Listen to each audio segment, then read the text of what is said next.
Operation Epic Fury အရှိအလဲပိုင်းကိုတုံလုစစ်ခဲ့သောဖေဖော်ဝါရီ၏မုန်တိုင်း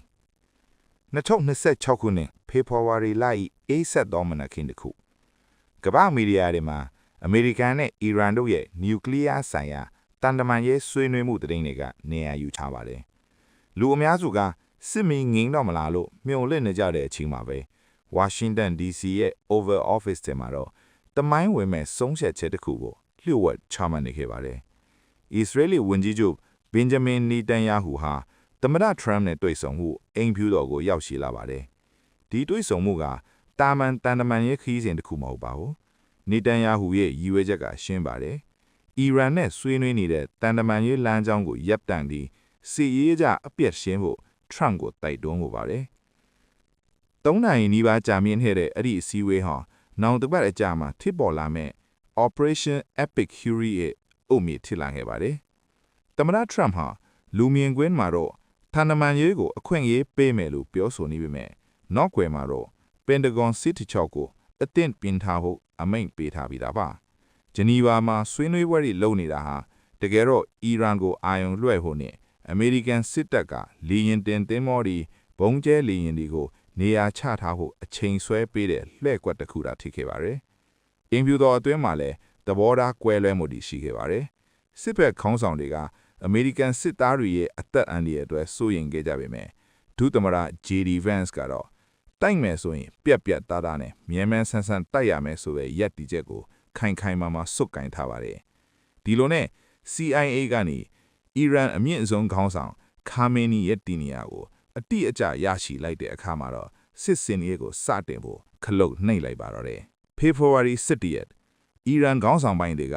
တီဟီရန်ကစခန်းတစ်ခုမှာလွှတ်ဝက်အစည်းအဝေးလုပ်နေပါတယ်။သူတို့ဟာအမေရိကန်ကနေကင်ကြောင်တိုက်ခိုက်လိမ့်မယ်လို့အိမ်မက်တောင်မမှတ်ခဲ့ကြပါဘူး။ဒါကြောင့်လေဘန်ကာတွေထဲကိုမပြောင်းရွှေ့ပဲပုံမှန်အတိုင်းအစည်းအဝေးလုပ်နေခဲ့တာပါ။ဒါပေမဲ့ရုတ်တရက်ကြရောက်လာတဲ့ဒုံးကျည်တွေဟာအီရန်ရဲ့အာဏာအရှိဆုံးပုဂ္ဂိုလ်အာယာတော်လာအာလီခါမီနီကိုတေဆုံးစေခဲ့ပါတယ်။ဒါအပြင်အဲ့ဒီနေရာမှာရှိနေတဲ့သမ္မတဟောင်းမာမူအာမာဒီနီဂျက်လည်းပါသွားခဲ့ပါတယ်။နျူကလ িয়ার စခန်းတွေနဲ့ဒုံးကျဲစခန်းတွေဟာလည်းမိနစ်ပိုင်းအတွင်းမှာပဲပြားပုံအတိဖြစ်သွားပါတော့တယ်။ဒါဟာဆယ်စု30နီးပါးအုပ်ချုပ်လာတဲ့ခေတ်တစ်ခေတ်ကိုဏိကုံခြုံလိုက်တာဖြစ်တယ်လို့ဒေတာရင်စစ်ပွဲကြီးရဲ့စတင်ခြင်းခေါင်းလောင်းတန်လည်းဖြစ်ခဲ့ပါတယ်။အခုလိုနိုင်ငံတစ်ခုရဲ့အမြင့်ဆုံးကောင်းဆောင်ကိုတိုက်ရိုက်ပြစ်မှတ်တတ်ဖြတ်လိုက်တာဟာကမ္ဘာဥပဒေပညာရှင်တွေကြားမှာအကြီးကျယ်ငင်းခုန်စရာဖြစ်လာပါတယ်။တရားဝင်ပြစ်မှတ်ဟုတ်မဟုတ်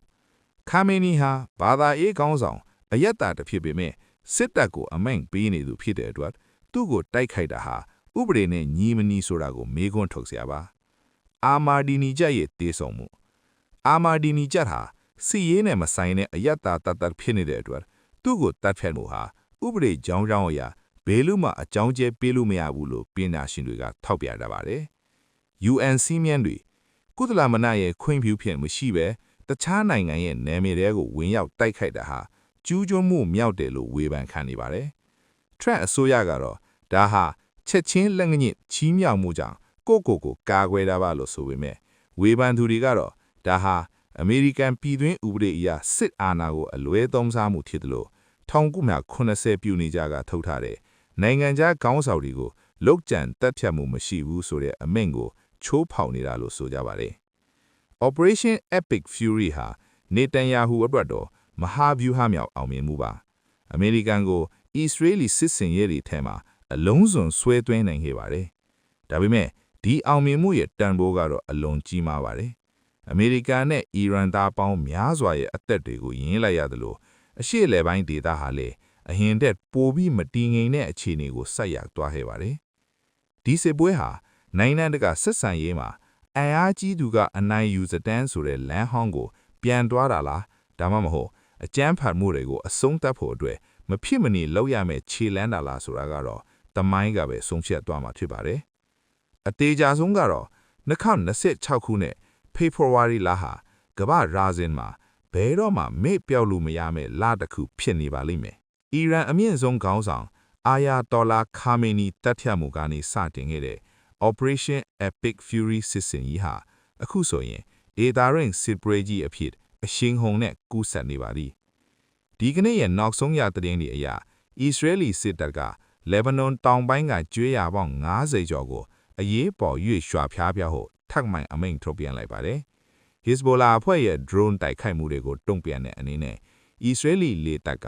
လေဗနွန်မြို့တော်ဘေရွတ်ကိုပြင်းပြင်းထန်ထန်ဘုံကျဲနေတာကိုမြင်တွေ့နေရပါတယ်။စစ်တွဲရဲ့အရှိန်ဟာအီရန်နဲ့ဣသရေလကြားတင်မဟုတ်တော့ပဲပင်လယ်ကွက်စည်းနိုင်ငံတွေစီကိုပါရိုက်ခိုက်လာပါပြီ။အီရန်ဘက်ကပစ်ခတ်လိုက်တဲ့ဒုံးကျည်နဲ့ drone ရာပေါင်းများစွာကိုအီနီးနိုင်ငံတွေကကြားဖြတ်ပစ်ချနေရပါတယ်။ UAE စစ်ကွဲစတင်စဉ်ကစပြီးဒုံးကျည်နဲ့ drone ပေါင်း800ကျော်ကိုကြားဖြတ်ပစ်ချခဲ့ရပါတယ်။ဒါပေမဲ့ drone တချို့ကြားရောက်ပောက်ကွဲမှုကြောင့်ပါကစ္စတန်နေပေါ်နဲ့ဘင်္ဂလားဒေ့ရှ်နိုင်ငံသား3ဦးသေဆုံးခဲ့ပါတယ်။ကူ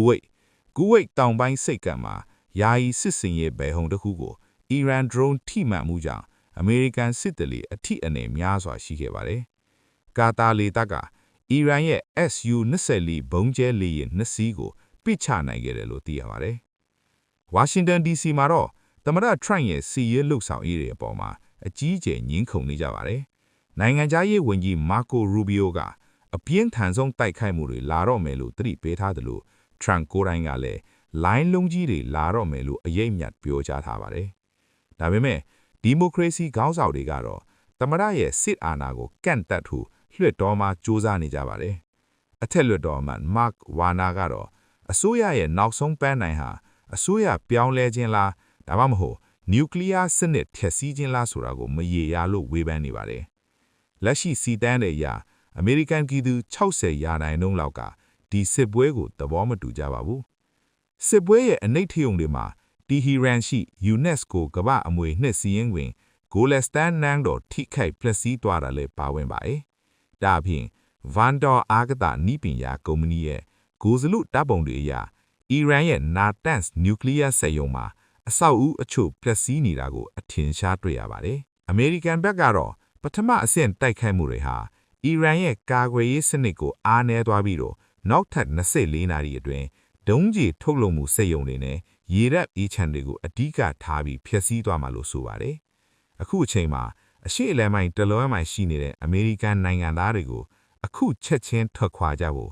ဒီပတ်နောင်းလို့တတိပေးထားပါတယ်။ဒါပေမဲ့လီဘိုင်ရိတ်တွေပိတ်ထားတဲ့အတွက်ထောင်ပေါင်းများစွာရဲ့လူတွေဟာပိတ်တယ်မိနေကြပါတယ်။အီရန်နိုင်ငံအတွင်းမှာလည်းမီနတ်မြို့ကမူလတန်းကျောင်းတစ်ကျောင်းဘုံထီမှန်လို့ကလေးငယ်160ကျော်သေဆုံးခဲ့ရတဲ့ဖြစ်ရကြောင်းနိုင်ငံတကာရဲ့စိုးရိမ်မှုတွေမြင့်တက်နေပါတယ်။တစ်ဖက်မှာလည်းအီရန်တော်လန်ကြီးအဆောင်ရေးတပ်ကရန်သူတွေသူတို့အိမ်ထဲမှာတော့ဘေးကင်းမှာမဟုတ်ဘူးလို့ပြင်းပြင်းထန်ထန်ချိန်မြောက်ထားပါတယ်။ဒီကနေ့မှာလည်းဂျာမနီဝန်ကြီးဖရိုက်ဒရစ်မတ်စ်ကသမ္မတထရမ်ကိုတွေ့ဆုံဖို့ဝါရှင်တန်ကိုရောက်ရှိနေပါတယ်။ဥရောပခေါင်းဆောင်တွေအနေနဲ့ဒီစစ်မီးကိုဘလို့ငင်းတတ်နိုင်မလဲဆိုတာကိုစောင့်ကြည့်ရမှာပါ။ရေနည်းစေကတော့10လအတွင်းအမြင့်ဆုံးကိုရောက်နေပြီးကမ္ဘာစီးပွားရေးကလည်းစစ်ပွဲရဲ့ရိုက်ခတ်မှုကိုခံနေရပါပြီ။အရှေ့အလယ်ပိုင်းရဲ့ဘူမိနိုင်ငံရေးအခင်းကျင်းဟာအခြေခံကစပြီးလုံးဝပြောင်းလဲသွားခဲ့ပါပြီ။အမေရိကန်နဲ့အစ္စရေးလ်တို့ရဲ့ပူးပေါင်းစစ်ဆင်ရေးဟာအခြေခံအဆောက်အဦတွေကိုပဲပစ်မှတ်ထားတာမဟုတ်ဘဲအီရန်ရဲ့အမြင့်ဆုံးခေါင်းဆောင်ပိုင်းတွေကိုပါတိုက်ရိုက်ဦးစီးတိုက်ခိုက်ခဲ့ပါတယ်။ဒီစစ်ပွဲဟာအမေရိကန်နဲ့အစ္စရေးလ်တို့ရဲ့အကြီးမားလေကြောင်းစစ်ဆင်ရေးတွေနဲ့စတင်ခဲ့ပါတယ်။ဝါရှင်တန်ကတရားဝင်ထုတ်ပြန်ချက်ကနျူကလ িয়ার အန်ဒီအေကိုတားဆီးဖို့လို့ဆိုပေမဲ့တိုက်ခိုက်မှုရဲ့အတိုင်းအတာအရအစိုးရပြောင်းလဲခြင်းကိုပိုမိုဦးတည်နေပုံရပါတယ်။အီရန်အဆင့်မြင့်အရာရှိကြီးများအမြင့်ဆုံးခေါင်းဆောင်နဲ့အဓိကနျူကလ িয়ার သိပ္ပံပညာရှင်များတိုက်ခိုက်ခံရကြောင်းလို့သတင်းတွေထွက်ပေါ်နေပါတယ်။အမေရိကန်နဲ့အစ္စရေးတပ်ဖွဲ့တွေဟာအီရန်ရဲ့လေကြောင်းကာကွယ်ရေးစနစ်တွေကိုအစောပိုင်းမှာပဲအောင်မြင်စွာနှိမ်နင်းနိုင်ခဲ့ပြီးကောင်းကင်ယင်ကိုထိန်းချုပ်ထားနိုင်ခဲ့ပါတယ်။စစ်ပွဲမှာမရေအရာမှုကြောင့်ကူဝိတ်အထက်လေထဲမှာမိတ်ဆွေအချင်းချင်းမှားယွင်းပစ်ခတ်မှုဖြစ်ပွားခဲ့ပြီးအမေရိကန်တိုက်လေယာဉ်3စီးပစ်ကျစစ်မှုတလေ6ဦးသေဆုံးခဲ့ပါတယ်။အီရန်ရဲ့တုံ့ပြန်မှုကချက်ချင်းဆိုပြီးဖြစ်လာပါတယ်။ဘက်ပေါင်းများစွာကိုဦးတည်တာဖြစ်ပြီး drone နဲ့ပြိုင်သေးနျူကလ িয়ার များစွာကိုသုံးပြီးအစ္စရေးလ်ကိုတင်မဟုတ်ဘဲအာရပ်9နိုင်ငံနဲ့ Cyprus အထိပါပြစ်မှတ်ထားတာကြောင့်ဒါဟာဒေတာရင်ပတနာတစ်ခုတည်းမဟုတ်တာကိုသက်သေပြနေပါတယ်။အခုလက်ရှိအရှိအလဲပိုင်းအခြေအနေကတကယ်ကိုခဲရင်းတဲ့အဆင့်ကိုရောက်နေတယ်လို့ CSIS ရဲ့မိုနာယာခူဘီယန်ကထောက်ပြထားပါတယ်အဓိကကတော့မတော်တဆမားယွင်းတွက်ချက်မိတာတစ်ခုကနေအကြီးကျယ်ပေါက်ကွဲသွားနိုင်တဲ့အန်ဒီရရှိပါတယ်အယိုးရှင်းမှုပြရရင်တော့ဒါဟာ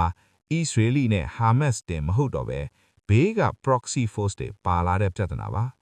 Lebanon က Hezbollah, Yemen က Houthi နဲ့ Iraq, Syria ကလက်နက်ကင်တွေဟာအလုံးအရင်းနဲ့ဝင်ပါလာရင်တော့စစ်ပွဲကတနေရာတဲ့တင်မဟုတ်ပဲစစ်မျက်နှာပေါင်းများစွာစစ်ပွဲဖြစ်သွားနိုင်ပါတယ်ဒီစစ်ပွဲကတနတ်တန်တွေတင်မဟုတ်ပဲကျွန်ုပ်တို့အိတ်တန်းတဲကပတ်စံကိုပါလာထိခိုက်နိုင်ပါတယ်တကယ်လို့ဟော်မုစ်ရေလက်ကြားတာပိတ်သွားခဲ့ရင်ဒါမှမဟုတ်ချီးမြှောက်ခံရခဲ့ရင်ကမ္ဘာရေနည်းစေးကထိမ့်မနိုင်အောင်တက်သွားမှာပါအဲ့ဒီအခါမှာအာရှနဲ့ဥရောပကစီးပွားရေးလုပ်ငန်းတွေအကုန်ဒုက္ခရောက်ကုန်ပါလိမ့်မယ်